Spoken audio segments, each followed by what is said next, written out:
We are joined by Dr. Silvio Cozzetto. He is the owner of Be Well Lifestyle Centers here in Metro Detroit. Silvio, great to see you. Thank you for having me. So you started Be Well back in 2009, so here we are almost 15 years later.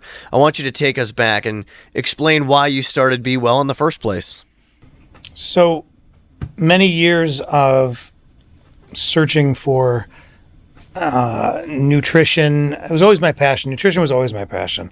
I enjoyed watching both of my grandmothers make, homemade foods. I enjoyed the health benefits that I learned as I grew older, and so I wanted to become a doctor. That was like from day one, wanted to become a doctor. And then I found that a lot of what I was searching for wasn't about healthcare; it was about sick care. You don't walk into your primary healthcare physician and say, "I feel really healthy. Keep me healthy." No, and I'm not offending anyone. That's not my goal. I'm saying you go to your doctor because you feel sick, so they can make you not feel sick. But we don't go to our doctor to feel healthy.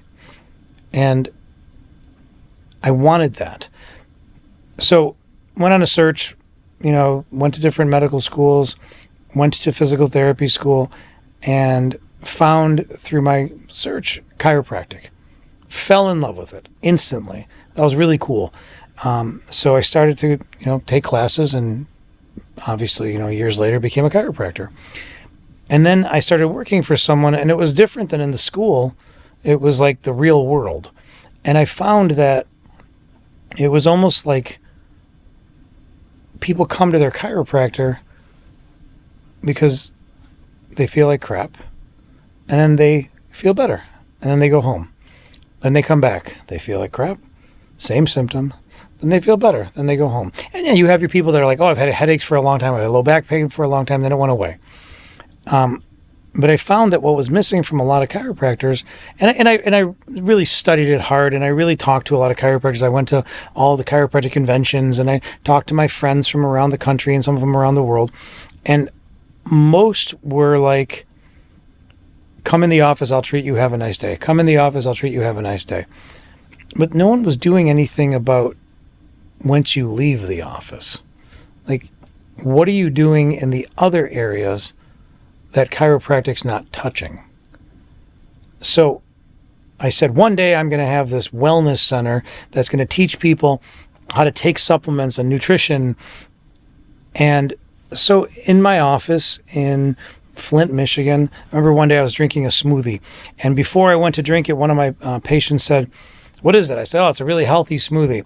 You want some?" And I poured it in a cup, and she's like, "Wow, that tastes so good." And, then I started bringing her smoothies, and she said to me, "I feel amazing. My headaches are gone, and this is the most nutrition I'm getting in a day because I eat these Lunchables all the time, or I eat this McDonald's all the time."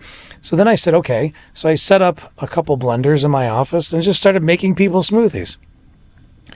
And then I stopped because I didn't know how to charge. I felt bad charging, and so whatever.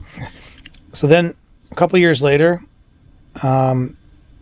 left my practice, didn't know what to do, and was taking this, I'll give them a shout out, Landmark Forums. Landmark was this seminar system that basically said, get out of your own bullshit, get out of your own head. And I took something called the Landmark Forum, and then the Curriculum for Higher Living, and then the Advanced Forum, and then the Self-Empowerment and Leadership Program. And in the Self-Empowered Leadership Program, they say, what's your dream? And you tell them. My dream was a multifaceted wellness center. And they said, great. Now go build it. And I'm like, what? And they said, well, this is the seminar. We'll kick you out. Go build it. I'm like, well, how do you build it? And they're like, well, put it on paper and then do it. So I put it on paper and then fearfully did it. And so opened up Be Well. It was really weird because they said, if you manifest it, it will happen. And I'm like, okay, whatever. I believe it. I kind of believe it. And I'm like driving. I'll never forget. I was driving in Birmingham. I actually have the pictures. And I took a picture of a place I want to live. and a building that I want to own. And then I put it away, and I have the picture still. And taking the courses, and a few months later they said, okay, now that you've put everything on paper, go find your buildings. My hand to God, I'm driving in downtown Birmingham, and I see this place called Be Well. And I'm like, that's the building I want to buy. And I walk in, and the lady behind the counter says, Dr. Gazzetto? Silvio? And I said, oh my God, it's so nice to see you. She said, I used to work for you. I tried to open this place. I did it wrong. Do you want it? And I said, what? And she said, yeah, I can't afford it. I don't want this. We've only been here a couple months. Do you want it? And I went, yes. So I paid her for the furniture, and that was it. We transferred title over to me.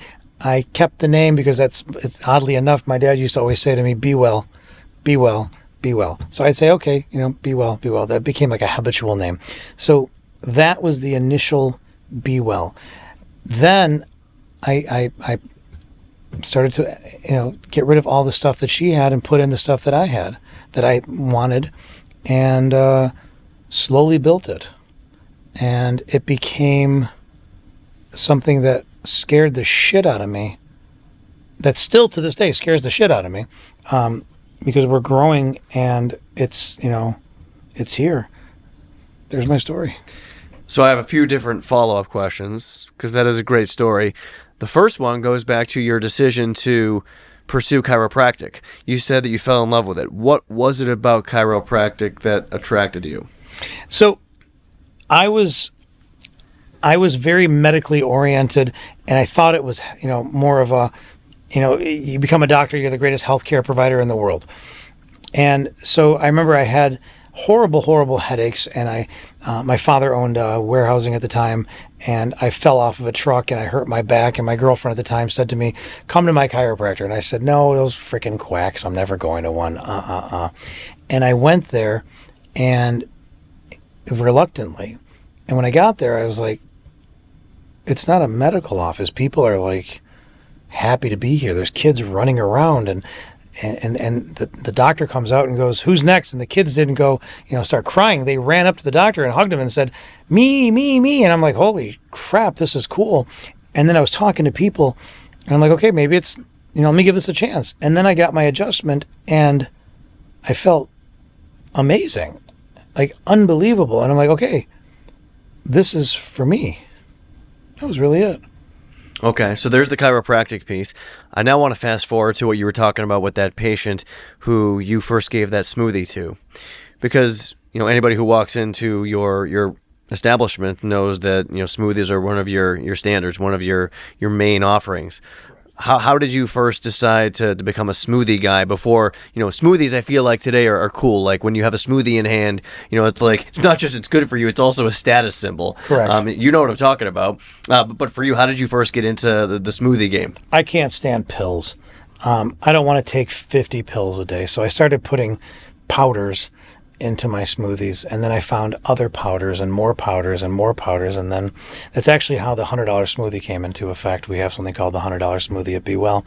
Yeah, for those that did not hear that story when we spoke previously, tell them about the $100 smoothie. So the $100 smoothie literally costs $100. It wasn't a sales gimmick. It's the smoothie that I drink.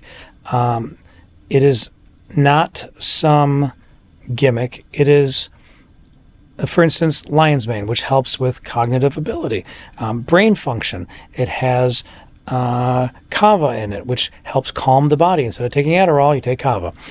It has black ant, which is helpful in strength and testosterone. It has suma, which helps with testosterone and estrogen leveling.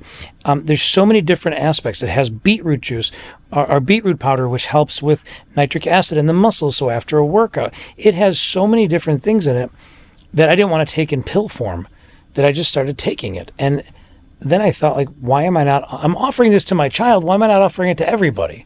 And that was the basis. Now I understand that no one's going to spend $100. A lot of people aren't going to spend $100 a day on smoothies. So I took bits and pieces of it and started creating smoothies with it. That was the whole aspect of nutrition. If I told most people right now take 50 pills a day or drink this smoothie. Most people are going to drink the smoothie. Absolutely. Do you feel like there is something to that, though? We've now reached the point in a society where, if you're walking downtown Birmingham and you see somebody with a smoothie in hand, it's almost like a status symbol. Well, yeah, because TikTok has made everything a status symbol. If the Kardashians go off tomorrow and drink tropical smoothie, then every young girl out there is going to drink tropical smoothie. If they come to Be Well, everyone's drinking Be Well. But I don't want Be Well to be a trend or a TikTok. It's really like we forgot about our own research. Like, it's really cool that this person's wearing this shirt, driving this car, and drinking this smoothie. But does that work for who you are? And that's really what Be Well became about. I see the diversity from a lot of people, especially athletes, and they're not just ordering the $100 smoothie, they're ordering a smoothie that they like and then adding different supplements that they're deficient in because their trainers or their doctors told them, or their nutritionists, you need these to supplement with. And that's really the goal with Be Well's nutritional aspect. And to side note it, we also offer IV infusions. What is an IV infusion? A lot of the pills you take in vitamin form, you absorb maybe 2 or 3% of them, and the rest comes out of your body. The IV form is fully absorbed by the body, and it's also less. The times that you have to take it. For instance, vitamin D shot once a month, instead of taking a vitamin D every day because your body's not retaining what it needs. So little things like that. Which people or for people listening to this, who would be a candidate for the IV therapy? What kind of condition might they be dealing with, or some kind of symptom or pain that they're going through? Well, the big one we get is hangovers. Okay. Yeah, we get a big one of that one. Sunday morning, you've got a hangover. Come on in, take an IV. You'll walk out of there feeling great. It's funny because I've had a few people come in and go, "Oh, I feel horrible. I'm hungover," and then they leave and they go, "Great, day drinking time." And I'm like, "We just got you out of this. See you tomorrow." But then there's the people that just are tired. They're eating fast food. They're sitting behind a desk all day under horrible lights. They're probably deficient. And it's not just me saying, take this, you'll feel great. It's go get the blood work. See where you're deficient. Talk to your doctor. Have them recommend what you need, and we will bring it to you. I thought it was interesting also that you mentioned that, your establishment is not your prototypical doctor's office. It's, a welcoming place where people enjoy coming in. It's not like, you dread going into the doctor and you're sitting there and you're all angsty waiting for that door to open and then they call you back. How have you been able to do that? How have you been able to brand Be Well and build Be Well into a place that people enjoy coming? You're going to work or you're going to have fun. I mean it when I say it. 7 days a week, I go to my office to socialize with people. It's a fun place, and it's not for everybody. I can't tell you how many older generation people walk in and go, "You're a nut. It's a zoo in here." And I go, "Thank you." If a child has a good time coming to your business, you're doing business the right way. There's not a person that hasn't sat on the phone with customer service for hours having a shitty experience. I don't want that. I want to be at work. And I'll tell you right now, I'll look any doctor in the eye and tell you, if you don't enjoy your job, you're going to give substandard care. If you really passionately love what you're doing, that person is going to have a much better experience from not only your treatment, but from the mental and psychological aspect of wanting to be there. And with the array of services you offer, you just mentioned a few of them. I'm curious, do you find that when people come in, say it's somebody coming in for the first time and they just, want a chiropractic adjustment, do you feel like it just starts to be something they absorb? They're like, you know what, I want to get a smoothie. I want to see what else Dr. Corsetto has to offer. Is it almost like, does it become addictive to them, that healthy lifestyle that you're so actively promoting? Yeah, I think it's very addicting. I mean, I pride myself, and I pride myself on the fact that there are patients and clients and customers and whatever you want to call them that have been coming since the day we opened and have been the reason why we've morphed. A lot of businesses change based on what the boss says. I'm not the boss. My bosses are the people that come there. When someone makes a suggestion, I listen, I write it down. And if multiple people make the same suggestion, I research if we're able to offer it, and then I offer it.